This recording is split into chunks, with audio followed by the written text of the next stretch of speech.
안녕하세요. 미국 내 한인 종교 지도자들을 위한 가정폭력 교육 프로젝트를 하고 있는 한인가정상담소의 김선희입니다. 지난주는요, 저희가 어떻게 가정폭력을 겪고 있는 피해자분들 혹은 생존자분들을 알아볼 수 있을까에 대한 내용을 조금 얘기를 했었는데요. 오늘은 이제 그분들을 알아봤다면 이제 그분들을 어떻게 도와줄 수 있을까에 대한 얘기를 해야 되잖아요. 그래서 그 얘기를 오늘은 하려고 합니다. 이 질문은 저희가 가정폭력 교육을 많은 교회에 다니지만 이렇게 할 때마다 항상 듣는, 특히나 교역자분들, 목회자분들이 항상 물어보시는 질문인 것 같아요. 저희 교회에 이런 일들이 있는데요. 어떻게 도울 수 있을까요? 이런 질문을 가장 많이 받는데요. 저번에 저희가 그 목회자분들이 같이 계신 모임에 세미나 같은 식으로 저희가 가정폭력에 대해서 얘기를 나누는 그런 시간을 가졌었는데요. 그 세미나가 끝나고 저희 호텔, 제가 묵는 호텔 로비에서 굉장히 많은 목회자분들이 줄을 서셔서 기다리고 계셨어요. 그래서 자신들이 이제 섬기시고 있는 교회 내에서 있었던 가정폭력을 얘기하면서 어떻게 도와야 될지 모르겠다라고 얘기를 하시면서 저희랑 이런 것들에 대한 상담을 이렇게 많이 하셨었는데요. 이런 것들을 보면서 이렇게 교회 내에도 이런 일들이 많이 일어나고 있고 이런 일들이 일어났을 때에 목회자분들이 어떻게 도울 수 있는지를 알면 굉장히 좋겠다라는 생각을 많이 했는데요. 그리고 또 많은 분들이 얘기하시기를 나는 이렇게 마음이 있는데 어떻게 도와야 될지 모르겠어요 라고 얘기하시는 분들도 있어요. 그리고 가끔 가다가 가정폭력을 경험하시는 생존자분들을 만났는데 그분들을 잘 도와주지 못해서 피해자분들이, 생존자분들이 오히려 더 큰 상처를 입으시는 경우도 많이 봤어요. 예를 들면 제가 전에 저희 한인가정상담소 핫라인을 대응하던 시절이었는데요. 그때 어떤 분이 데이트 폭력을 당하던 분이 연락을 오셔서 저한테 상담을 받으셨었는데 그분이 하시는 말씀이 내 남자친구가 이런 데이트 폭력을 저한테 하고 있어요. 근데 그분이 당하시던 데이트 폭력의 수위가 굉장히 높았었거든요. 근데 그분이 저한테 하시는 말씀이 뭐였냐면 제가 이러한 고민을 목사님한테 말씀을 드렸는데요. 제 목사님께서 이런 남자를 고른 것도 저의 잘못이라고 얘기를 하시네요. 근데 이게 정말 저의 잘못인가요? 라고 저한테 되물으시면서 굉장히 많이 우시는 분을 제가 대응을 한 적이 있었었는데요. 그 말씀을 들으면서 제가 굉장히 마음이 아팠어요. 그래서 이분한테 조금 더 따뜻한 말을 해줄 수 있었더라면 이분이 이렇게까지 죄책감을 느끼지 않았을 텐데 라는 생각을 조금 하게 됐거든요. 그래서 저희 종교 지도자 분들께서 가정폭력을 정말로 잘 이해하고 잘 도와줄 수 있다면 정말 좋겠다라는 생각을 항상 합니다. 그래서요, 저희가 가정폭력 생존자분들을 도와줄 때에 종교 지도자분들께서 유의해야 할 점이 있어요. 그런 것들을 저희가 조금 보고 짚고 넘어갈게요. 우선은요, 가정폭력에 있어서 어떠한 결정을 내리든지 그 결정을 내리는 주체자는 생존자 본인이다라는 것을 기억을 해야 돼요.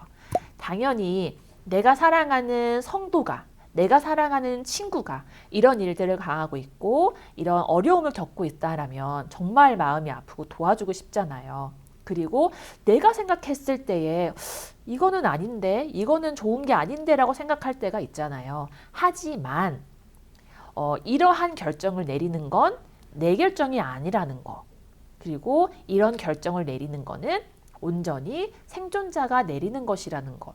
그리고 생존자가 내가 보기에 옳지 않은 결정인 것 같은데 이런 결정을 내릴 때가 있어요. 하지만 이 내 삶이 아니고 생존자의 삶이잖아요. 그렇기 때문에 생존자 분께서 어떤 결정을 내리든지 간에 그런 결정을 존중해 주는 거는 굉장히 중요해요. 그리고요, 내가 생각하는 도움이 생존자가 생각하는 최선의 도움이 아닐 수도 있다라는 것을 기억하는 것도 굉장히 중요해요. 예를 들어서 많은 분들이 얘기하시기는 내가 믿는 가정은 같이 있어야 되고 가정을 지키는 것이 중요하다. 하지만 이런 나의 믿음을 그 가정폭력 생존자분들에게 나누고 이런 것들을 해결책이라고 이제 상담을 했었을 때에 이러한 결정은 생존자 분들에게는 최선의 결정이 아닐 수도 있다라는 것을 인지하는 것이 굉장히 중요해요. 이거는 제가 안전에 대해서 얘기할 때 조금 더 얘기를 할 거예요. 생존자와 생존자의 가정의 안전을 생각하기 굉장히 중요합니다. 제가 안전에 대해서는 좀 나중에 또 얘기를 할 거라서 지금은 이렇게 넘어갈게요. 그리고요, 가정폭력 생존자 분들이 겪게 되는 다양한 요소를 이해하는 것 굉장히 중요해요. 이것도 제가 조금 가서 얘기를 할 건데요. 가정폭력이라고 했을 때 그냥 가정폭력만 생각하는 거가 안 돼요. 왜냐하면은 가정폭력을 겪고 계신 분들이 겪고 있는 다른 상황들이 굉장히 많고 엮여 있는 상황들이 굉장히 많아요. 그래서 이런 것들을 제대로 이해하는 것도 굉장히 중요해요. 그리고 마지막으로요. 종교 지도자로서 내가 하는 말과 행동이나 나의 믿음이 정말로 이런 가정폭력을 당하는 생존자분들과 그런 가정에게는 정말 큰 영향을 끼칠 수 있다는 점, 그리고 큰 상처를 줄 수도 있고 동시에 큰 도움과 마음의 안정을 줄 수도 있다는 점을 기억하는 거가 굉장히 중요한 것 같습니다.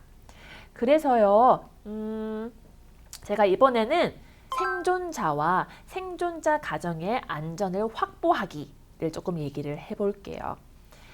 우선은요, 가정폭력은요, 서서히 강도가 심해지고 그리고 그 강도의 끝은, 그 가정폭력의 끝은 저희는 살인 혹은 죽음이라고 얘기를 해요. 혹시 기억나시는지 모르겠어요. 작년에 강서구 아파트 주차장 살인 사건 혹시 기억나세요? 그 사건이 어떤 사건이었냐면요. 어떤 남자분께서 이혼한 전 와이프를 살해한 사건이었어요.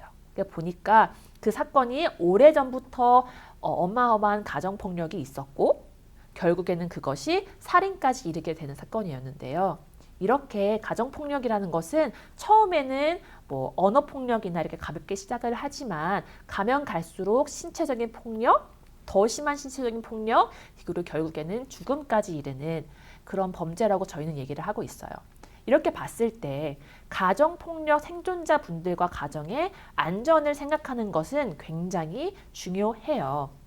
저희가 가정폭력 상담가로서 하는 제일 중요한 것이 안전평가거든요. 그렇기 때문에 종교 지도자로서 가정폭력 생존자분들과 그의 가정들을 만났을 때에 그분들이 과연 안전한가를 평가하고 계획하는 것은 굉장히 중요해요. 그래서 두 가지를 조금 봐야 되는데요. 첫 번째는 무기를 소유하고 있나 굉장히 중요해요. 우선은요, 미국은요, 총기 소지가 가능한 나라예요. 그리고 저희가 도와드렸던 생존자분들 중에서 그분들의 파트너가 총을 가지고 있는 케이스도 가끔씩 있었어요. 그리고 저희가 그 총을 가지고 저희 생존자분들을 죽이겠다라고 협박을 하는 경우도 있었어요. 그리고 무기가 없다고 위험하지 않은 건 아니지만 이러한 총기나 칼이나 그리고 저희는요 도끼를 갖고 계신 분들도 봤거든요. 이러한 무기를 가지신 분들이 있을 때는 이런 안전도가 정말로 위협이 되겠죠. 그리고 폭력이 심해졌나, 폭력의 악화 정도를 평가하는 것도 굉장히 중요해요. 폭력이 최근 들어서 굉장히 악화됐다라면, 더 심해졌다라면 이런 것들이 더 심해질 수 있는 그러한 확률이 높고 그렇기 때문에 생존자와 그 가정의 안전이 위협이 될 때가 더 많겠죠. 그렇기 때문에 생존자와 그 가정의 안전을 평가하기 위해서는 무기를 소유했는가, 그리고 폭력이 최근 들어서 얼마 정도 악화되었는가를 이해하는 것은 굉장히 중요합니다. 그리고요, 그렇다면 안전 계획을 어떻게 세울 수 있을까에 대해서 조금 얘기를 할게요. 우선은요, 가정폭력 생존자와 그들의 가정이 다 같은 상황이 아니에요. 어떤 분들은요, 아직까지도 활발하게가 좀 말이 이상하네요. 아직까지도 가정폭력을 경험하시고 있는 분들일 수도 있고요. 어떤 분들은 그 가정에서 나와서 혼자 살고 계신 분들도 있을 수 있어요. 어떤 분들은요, 내가 좀 안전해야겠다. 내가 이 관계를 나와야겠다라고 다짐을 한 분들이 있을 수 있고요. 다짐을 못한 분들이 있어요. 이렇게 가정폭력 생존자분들이 다 똑같은 상황에 있는 게 아니에요. 그렇기 때문에 그분들이 어느 상황에 있든지 간에 그런 다양한 상황을 인지하고 고려해서 안전 계획을 짜는 거는 굉장히 중요해요. 저희가 항상 얘기하는 게 이런 거예요. 만약에 가정폭력이 일어난다고 했을 때 어떻게 안전을 지키실 것인가요? 어떻게 나오실 거예요? 어떻게 도움을 구하실 건가에 대한 그런 질문을 계속해요. 이런 식으로 안전 계획을 짜는 거거든요. 그런 것들은 꼭 생존자분들과 그의 가정분들과 같이 얘기를 하는 것이 중요하다라는 점. 그리고요. 만약에 그러한 폭력이 일어났을 때에 그리고 그 폭력에서 벗어나기 위해서 뭐 잠깐이라도 도망을 나와야 하는 상황이 있을 때 무엇을 챙겨야 하는가를 미리 얘기하는 것도 중요해요. 이건 당연히 알아야 되는 거 아닌가요? 라고 얘기를 하실 수 있는데요. 이런 상황이 일어났을 때 폭력이 일어났을 때요. 내가 뭐를 가져가야 되지? 뭐 키, 뭐 돈, 현금, 카드 이런 것들을 챙겨야 되는구나를 생각할 수 있는 시간이 없어요. 이런 것들을 생각할 수 있는 겨를이 없어요. 그렇기 때문에 이런 것들을 미리 생각하고 미리 챙겨놔서 내가 쉽게 가져갈 수 있는 그런 곳에 미리 보관을 해놓고 생각을 하고 기억을 하는 게 굉장히 중요해요. 그렇기 때문에 이러한 단계들을 미리 그 생존자분과 생존자 가족분들과 미리 얘기를 해놓고 계획하는 것은 중요하다라는 거. 그리고요, 또 제일 중요한 거가요. 이렇게 위험 상황에 있을 때에 내가 연락할 수 있는 번호들을 한두 개 정도는 외워두는 게 좋아요. 왜냐하면 너무 급해서 핸드폰을 못 갖고 나오는 경우도 있어요. 그렇기 때문에 내가 만약에 맨몸으로 나와서 내가 연락을 해야 되는데 뭐 다른 사람한테 지나가는 사람한테 핸드폰 좀 빌릴 수 있나요? 라고 해서 뭐 빌릴 수는 있어요. 하지만 대부분 핸드폰의 번호가 저장이 돼 있기 때문에 이런 것들을 안 해오는 분들이 많잖아요. 그렇기 때문에 중요한 전화번호 하나, 두 개 정도는 외워서 이렇게 맨몸으로 나왔더라도 전화를 하고 도움을 요청할 수 있는 번호를 기억하는 거는 굉장히 중요해요. 뭐 그게 911이 될 수도 있고요. 그리고요, 또 중요한 게 내가 믿을 수 있는 주위 사람들한테 미리 이런 상황들을 말해놓기 도 굉장히 중요해요. 제가 며칠 전에 이러한 전화를 받았었어요. 안녕하세요. 제가 어떻게 도와드릴까요? 라고 얘기를 하니까 제 친구가 가정폭력을 당하고 있는 것 같아요. 제가 지금 제 친구 대신에 경찰을 전화해도 되나요? 라는 연락을 받은 적이 있어요. 이게 제가 이 전화를 하면서 이 상담을 하면서 되게 이게 굉장히 중요하구나 라는 생각을 하게 됐었거든요. 그러니까 그 친구분께서 가정폭력 피해자분께서 친구분한테 나한테 3번을 연락을 해서 연락이 안 되면 경찰에 신고해줘 라고 미리 얘기를 해놨고 자기 집 주소도 미리 얘기를 해놓은 거예요. 그래서 연락이 안 됐을 때 당연히 폭력이 일어난 상황에서 생존자분들은 핸드폰을 찾아서 경찰에 연락하는 게 거의 불가능해요. 그래서 친구분이 한번 연락을 했을 때 안 받아서 3번을 연락을 했고 연락이 안 됐을 때에 이거는 내가 경찰에 신고를 해야 되는구나 라고 인지를 하시고 경찰에 신고를 한 케이스가 있어요. 그렇기 때문에 내가 믿을 수 있는 사람한테 미리 이런 것들을 얘기를 해놓고 도움을 부탁하는 거는 굉장히 중요해요. 그래서 이런 것들을 생존자분들과 생존자 가족분들과 미리 얘기를 해서 안전을 계획할 수 있는, 미리 안전을 계획할 수 있도록 조치를 취하는 게 굉장히 중요합니다. 그리고요, 가정폭력 생존자분들의 심리적인, 감정적인 안정을 위해서 제일 중요한 건 뭐냐면 바로 들어주기입니다. 당연히 가정폭력 생존자분들께서 이러한 상황을 겪고 있고 이러한 어려운 상황을 겪고 있을 때에 나의 얘기를 하고 싶고 나의 얘기를 하는 건 굉장히 중요해요. 그렇기 때문에 가정폭력 생존자분들께서 이런 얘기를 하셨을 때에 잘 들어주는 것도 굉장히 중요합니다. 가정폭력 생존자분들은요, 내가 겪고 있는 폭력을 다른 사람한테 얘기하는 게 굉장히 힘들어요.